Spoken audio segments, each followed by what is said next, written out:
আজকে আপনাদের জন্য মঞ্জিল সেনের গল্প ছায়া।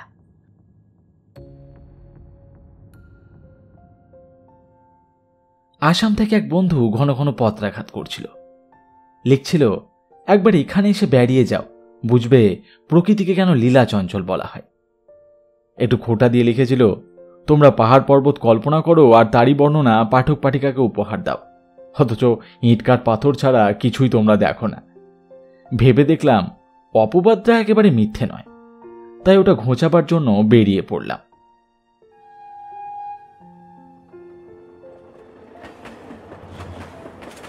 আমার বন্ধু যে এতটুকু বাড়িয়ে বলেনি তা ট্রেনে যেতে যেতেই টের পেলাম। জানালার ধারে বসে শুধু ঘন সবুজের শোভার পাহাড়ের সারি। অকবির মনেও কবিত্ব এসে যাওয়া খুব একটা বিচিত্র নয়। বন্ধু স্টেশনে এসেছিল, আনন্দে ও আমাকে জড়িয়ে ধরল। আমিও অভিভূত হলাম।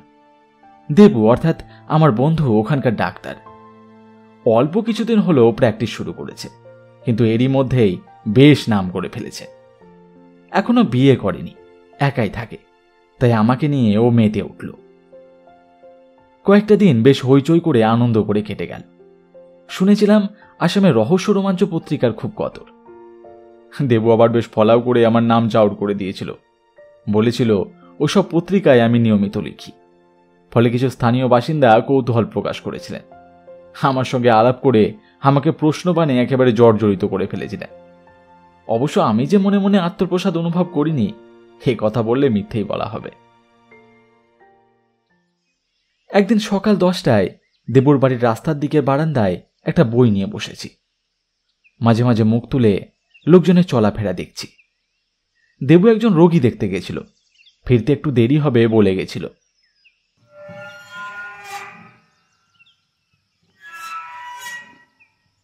গেট খোলার শব্দে আমি চোখ তুললাম। যিনি এলেন তার নাম মিস্টার হাজারিকা, দেবুরই একজন পেশেন্ট।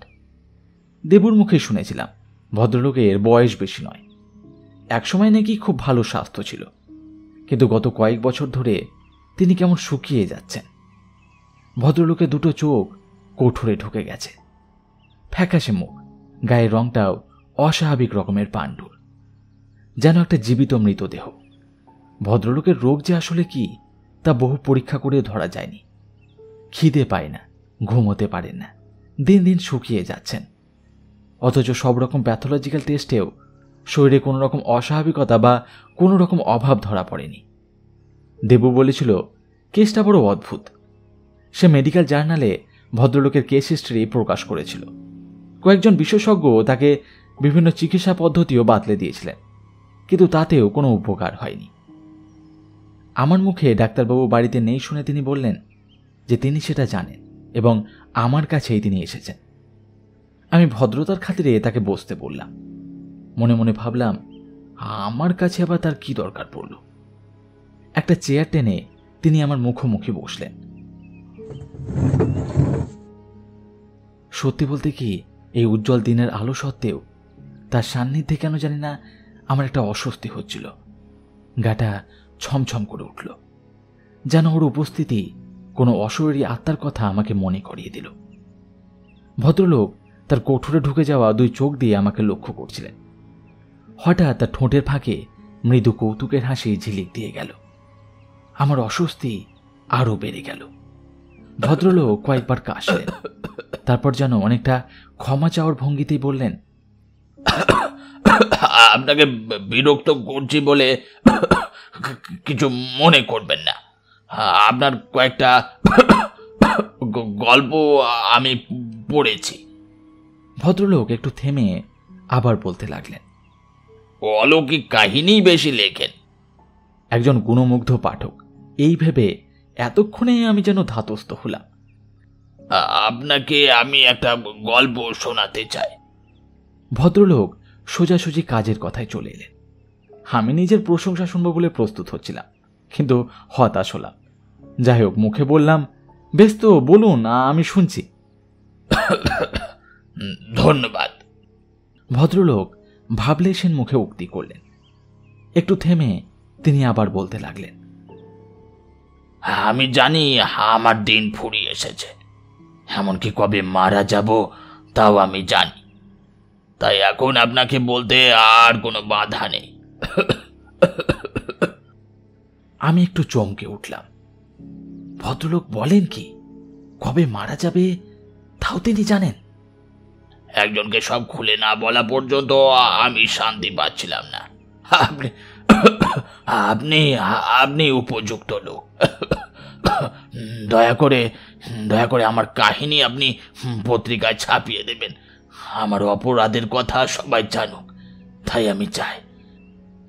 ভদ্রলোক তার পাশের চেয়ারটার দিকে মুখ ফেরালেন, যেন কেউ সেখানে বসে আছে। তাকে শুনিয়েই কথাটা বললেন। আমার আবার গা শিউরে উঠল। 5 বছর আগে আমার চেহারাটা এমন ছিল না। ভদ্রলোক আমার দিকে ফিরে বলতে শুরু করলেন। আমি একজন ভালো অ্যাথলিট ছিলাম। শরীরে শরীরে মেয়েদের বালাই ছিল না, অথচ পুষ্ট দেহ ছিল। আমি এক চা বাগানের হেড অফিসে কাজ করতাম। সেখানেই বড়ুয়ার সঙ্গে আমার আলাপ। ভদ্রলোক আবার চুপ করলেন, যেন পুরনো দিনের কথায় নিজেকে হারিয়ে ফেলেছেন। তারপর আবার আমার দিকে ফিরে বলতে লাগলেন। বড়ুয়া আমার থেকে বয়সে ছোট হলেও আগেই ওই অফিসে ঢুকেছিল। বেশ সুন্দর চেহারা। ওর বাড়ি লামটি। এখানে এখানে একটা ঘর ভাড়া করেও ছিল। প্রথম থেকে কেন জানি না ও আমার প্রতি আকৃষ্ট হয়। আমার থাকার জায়গা নেই, হোটেলে আছে শুনে ওর সঙ্গে থাকার জন্য আমাকে পিড়াপিড়ি করতে থাকে।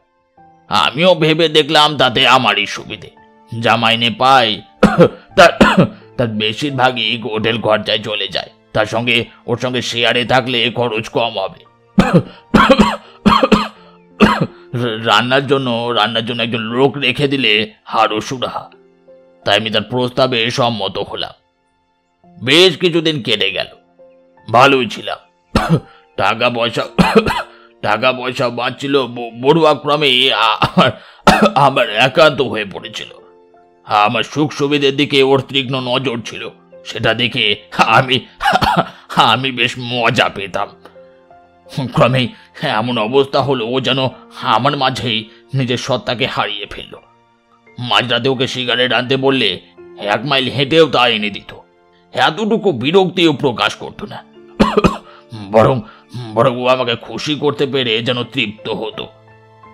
এক কথায় ও আমার জন্য সব ত্যাগ করে দিতে প্রস্তুত ছিল। দেখতে দেখতে একটা বছর গড়িয়ে গেল।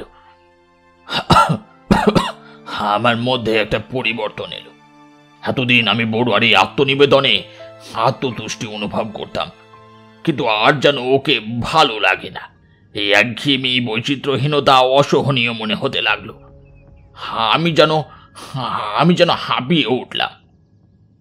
ওর সঙ্গ ত্যাগ করবার চেষ্টা করলাম, কিন্তু কিছুতেই ওকে কাজ ছাড়া করতে পারলাম না। বড়ুয়া নানা ছলচুতো করে আমার আলাদা থাকার ব্যবস্থা পণ্ড করে দিতে লাগলো। আমি মনে মনে রেগে উঠলাম। ওর সঙ্গে নিষ্ঠুরের মতো ব্যবহার করতে লাগলাম। তাতে ওর মুখে ব্যথার চিহ্ন ফুটে উঠত। আমি সেটা লক্ষ্য করে বেশ উল্লাস বোধ করতাম। নিজের অজান্তেই আমি হিংস্র হয়ে উঠেছিলাম। এসব সত্ত্বেও কিন্তু বড়ুয়া আমাকে ছাড়ল না। ছায়ার মতো আমার পাশে পাশে থাকতো। শেষ পর্যন্ত আমি মরিয়া হয়ে উঠলাম। ওর হাত থেকে আমাকে নিষ্কৃতি পেতেই হবে। অনেক ভেবেচিন্তে ঠিক করলাম ওকে আমি খুন করব। আমি মতলব বাড়তে লাগলাম। এমন ভাবে কাজটা হাসিল করতে হবে যাতে আমার উপর কোনো সন্দেহ না আসে। শেষ পর্যন্ত সকলের সামনে একটা দুর্ঘটনা ঘটিয়ে দিলাম। আমাকে সন্দেহ করার কোনো কারণই ছিল না। হাসপাতালে শেষ নিঃশ্বাসে রাখে আমার দিকে চোখ মেলে তাকালো। সেই চোখে রাগ বা অভিযোগ ছিল না ছিল ভৎসনা। বিড়বিড় করেও আমাকে বলল, আমাকে তুমি ফাঁকি দিতে পারবে না। তোমার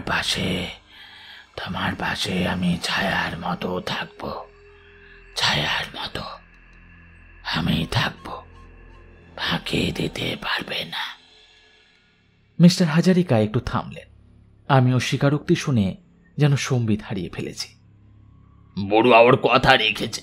মৃত্যুর পর থেকে ছায়ার মতো আমার পাশে পাশে রয়েছে। দিনে রাতে সব সময় ওর উপস্থিতি আমি অনুভব করি। এখনো এখনো আমার পাশে বসে আছে। হাজারিকা পাশের চেয়ারের দিকে ঘাড় ফেরালেন। সে কি? আমার মেরুদণ্ড দিয়ে যেন একটা হিমশিহরণ বয়ে গেল। আমি যন্ত্রের মতন ঘাড় ফেরালাম, আর সঙ্গে সঙ্গেই আঁতকে উঠলাম। আমার স্পষ্ট মনে হলো যেন কেউ চেয়ারে বসে আছে, একটা আবছা ছায়ামূর্তি। আমার মাথা ঘুরে উঠল।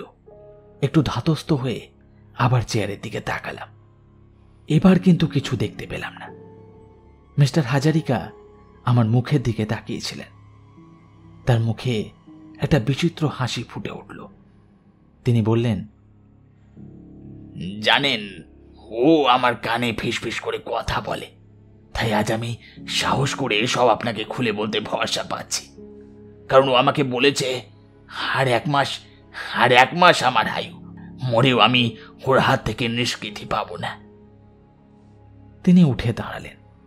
আমার স্পষ্ট মনে হলো আরেকজন কেউ যেন পাশের চেয়ার ছেড়ে উঠে দাঁড়িয়েছে। আমাকে ধন্যবাদ জানিয়ে হাজারিকা হাঁটতে শুরু করলেন, আর আমি দ্বিতীয়বার ভয়ানক চমকে উঠলাম। মাথার উপর করার উত্তর। মিস্টার হাজারিকা হাঁটছেন, তার পাশে পাশে তার ছায়াও চলছে। কিন্তু ছায়া একটা নয়, দুটো।